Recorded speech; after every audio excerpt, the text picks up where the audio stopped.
Lawmakers return to the Capitol tomorrow, but there's already a fight looming over the state budget. Advocacy groups are pushing for more money for higher education, expanded Medicare benefits, and even free school lunches. NBC Connecticut political reporter Mike Savino joins us live from Hartford at the Capitol with more. Mike, I guess it begs the question for starters, will we get another sort of compromise like the agreement we saw last spring? Yeah, that's the big question, Kevin. And right now, the line in the sand seems to be the so-called fiscal guardrails, a set of rules that limit how much the state can spend. Republicans and Governor Ned Lamont said that those rules have really helped make the budget a lot healthier here in Connecticut. But Democrats say if those rules are too strict, we won't be able to help those in need. Although I would say this is probably the most active second year of a biennium that I've ever been a part of. Just 10 months ago, lawmakers overwhelmingly passed a 2-year, $51 billion budget. With the 2024 legislative session ready to start, the two parties seem far apart on whether to make major changes. Governor Ned Lamont's budget office says the budget is currently on pace for a $167 million surplus. We need to pay for the things our citizens need. They're paying their taxes.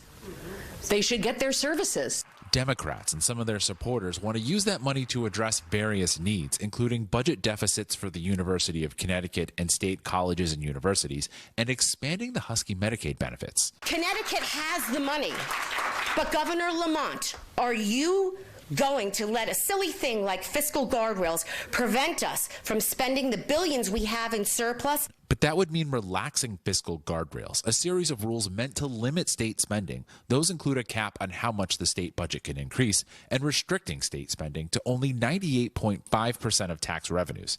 Lamont says those rules have prevented the up and down budgets of the past. We have consistently increased funding for all these programs. That did not happen in the previous 10 years. Republicans are also unwilling to relax those rules. If we're going to use money already appropriated in the general fund, yeah, let's have that conversation because budgets are about priorities. Today is evidence of why we so desperately need those guardrails to remain in place. Some Democrats say we can have both rules that force the state to budget wisely, but the flexibility to help those in need when the money's available. We don't have to get rid of the guardrails in order to help people. We don't have to soak the rich completely to help people. Now, Republicans plan to propose putting those guardrails into the state's constitution, making it harder to get around them. Coming up on NBC Connecticut News at 5:30, I'll tell you whether Democrats are open to including those as part of some kind of bipartisan budget deal. For now, live from the Capitol, Mike Savino, NBC Connecticut News. Mike, very quickly, if it's not put into the state constitution, how hard is it right now to relax those guardrails and to spend more?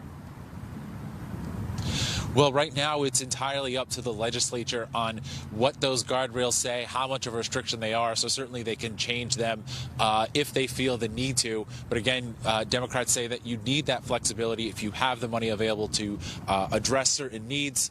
Of course, you have the governor and Republicans saying that we've shown in the past that we need to have stricter rules so that we can't just go around them and then have to come backwards when money gets tight again.